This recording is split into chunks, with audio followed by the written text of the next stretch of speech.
Hello बच्चों, कैसे हैं आप। मैं फिर से आपके लिए वीडियो लेकर आई हूँ और आज हम प्रश्न नंबर 18 और 19 आपको कंप्लीट कराएंगे। ठीक है, तो प्रश्न नंबर 18 में पूछा है कि पालमपुर गांव के मझोले और बड़े किसान कैसे अपनी पूंजी जो है कमाते हैं, कृषि से कैसे पूंजी कमाते हैं। तो उसके कुछ 4-5 पॉइंट मैंने लिखे हैं, वो आपके सामने एक्सप्लेन करती हूँ। पहला है कि मझोले और बड़े किसानों के पास अधिक भूमि होती है, अतः उनकी जो जोतें हैं वो बड़ी होती हैं और उत्पादन अधिक होता है। स्वाभाविक है, ज़्यादा भूमि होगी, बड़ी बड़ी जोतों के आकार के खेत होंगे तो उनमें उत्पादन अधिक होगा। ठीक है, और अधिक उत्पादन से वे क्या करते हैं, इसे अपनी फसल को इसे बाजार में बेचकर धन लाभ कमाते हैं, है ना। यानी उनके पास इतनी फसल का उत्पादन होता है कि वो उससे अपने पास बीज के लिए रख सकते हैं, खाने के लिए साल भर रख सकते हैं, उसके अलावा उसको बेच भी सकते हैं, इतना उत्पादन होता है और उससे पैसे आते हैं। ठीक है, और उस पैसे से वो क्या करते हैं, फिर से कृषि में अपने लगाते हैं। तो इनकी पूंजी जो है, यानी मझोले और बड़े किसानों की पूंजी छोटे किसानों से भिन्न होती है, क्योंकि छोटे किसानों के पास बहुत कम पूंजी होती है, वो उनके जीवन निर्वाह के ही काम आ पाती है। कई बार तो उनको कृषि के लिए फिर से लोन लेना पड़ता है ना, लागत लगाने के लिए। लेकिन इनके पास ज़्यादा होती है तो ये आधुनिक तकनीकी का, जैसे ट्रैक्टर, बड़े बड़े मशीनें खरीद ली, ट्रैक्टर है, हार्वेस्टर है, अधिक खाद बीज का उपयोग कर सकते हैं, तकनीकी आधुनिक ला सकते हैं, है ना, जिसके कारण इनकी फसल और अधिक होती है। ठीक, चौथा जो है, मझोले और बड़े किसान छोटे किसानों को ब्याज पर ऋण देते हैं, जिससे उन्हें पूंजी और बनती है। यानी वो उनको ब्याज पे पैसा देते हैं, उस पैसे से वो और पैसा बनाते हैं, है ना, और ऐसे ही इनका पैसा बढ़ता चला जाता है। पांचवा जो है पॉइंट, वो है मझोले और बड़े किसान फसल बेचकर स्थायी पूंजी का निर्माण करते हैं, जिससे उनकी कार्यशील पूंजी और बढ़ती है। स्थायी पूंजी मतलब वो उस पैसे से और खेत खरीद लेते हैं, जिससे कि उनकी और अधिक फसल होती है ना। तो इस प्रकार से इनका पैसा कृषि से बढ़ता जाता है। तो ये था मझोले और बड़े किसान कैसे कृषि से लाभ कमाते हैं, है ना, या धन कमाते हैं, उसके बारे में था।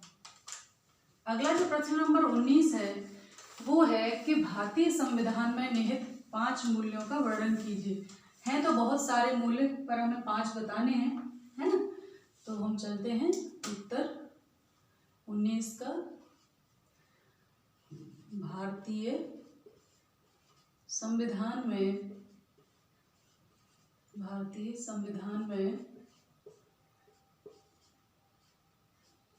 निहित 5 मूल्य निम्न प्रकार हैं।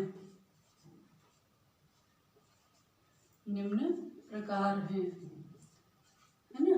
तो वो है, नंबर 1 है लोकतांत्रिक, है ना।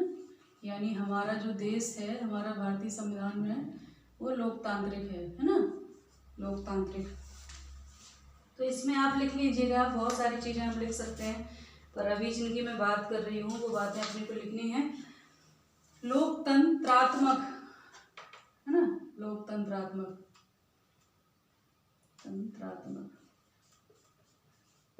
ठीक। लोकतंत्रात्मक में आप लिखेंगे कि सरकार का ऐसा स्वरूप जिसमें लोगों को समान राजनीतिक अधिकार प्राप्त होते हैं, है ना। ऐसा स्वरूप, ऐसा शासन का स्वरूप जिसमें सभी को समान राजनीतिक अधिकार प्राप्त होता है और जनता स्वयं अपना शासक चुनती है, स्वयं अपना शासक चुनती है ना, चुनती है। तो ये है। इसके अलावा दूसरा जो है वो है न्याय, है ना। न्याय में आप लिख लीजिए, नागरिकों को उनकी जाति, धर्म और वर्ग के आधार पर कोई भेदभाव नहीं किया जा सकता। नागरिकों के साथ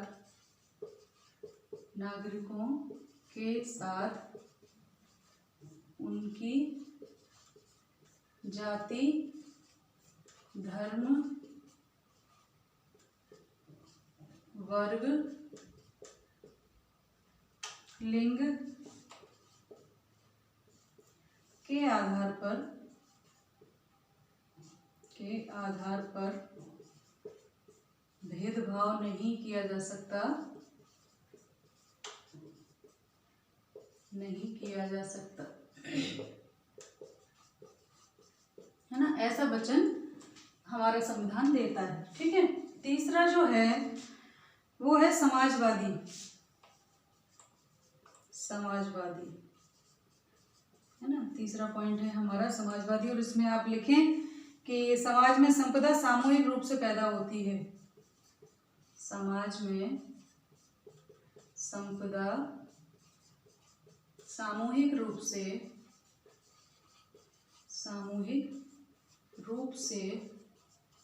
पैदा होती है ना, पैदा होती है। अब जब सामूहिक रूप से पैदा होती है तो सभी के लिए है ना।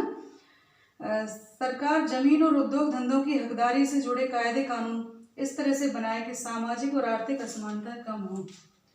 समाज में संपदा, तो सरकार ऐसे कानून बनाए कि सामाजिक व आर्थिक असमानता कम हो। सामाजिक व आर्थिक असमानता कम हो, है ना, कम हो। ठीक, ये हो गया इसमें।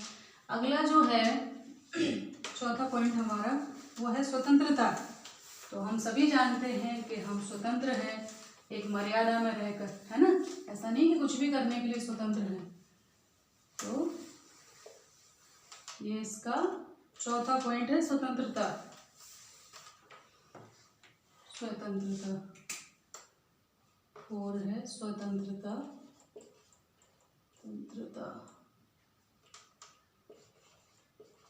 ठीक, स्वतंत्रता में आप लिखें उन्हें अभिव्यक्ति की, विचारों की, है ना, कोई अनुचित पाबंदी ना होना की संविधान में स्वतंत्रता का मतलब है। स्वतंत्रता का मतलब है,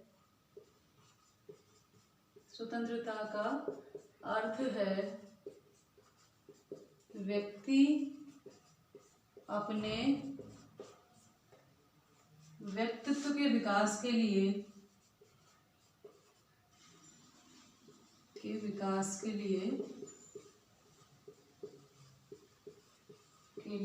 स्वतंत्र है ना, स्वतंत्र है। उस पर अभिव्यक्ति संबंधी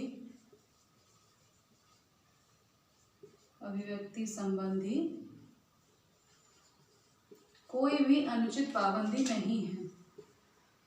कोई भी अनुचित पाबंदी नहीं है ना। कोई भी, हर व्यक्ति अपने विचार के अभिव्यक्ति के लिए स्वतंत्र है, लेकिन मर्यादा में, कुछ भी नहीं बोल सकते हैं ना। तो अनुचित पाबंदी नहीं है, उचित तो हो सकती है, अनुचित नहीं है। दूसरी है बंधुता या भ्रातृत्व जिसको कहते हैं, है ना, भाईचारा। तो ये है हम सभी ऐसा आचरण करें कि हम एक परिवार के सदस्य हों। हम सभी ऐसा आचरण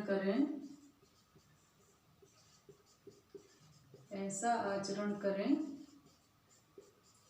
कि हम जैसे एक परिवार के सदस्य हों, है ना, एक परिवार के सदस्य हों। ठीक है, इस प्रकार से हमें आचरण करना चाहिए। कोई भी नागरिक दूसरे नागरिक को अपने से कमतर ना समझे। कोई भी नागरिक दूसरे नागरिक को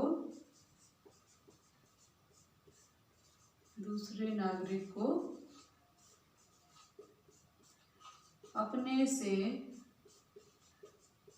कमतर ना समझे। कमतर ना समझे,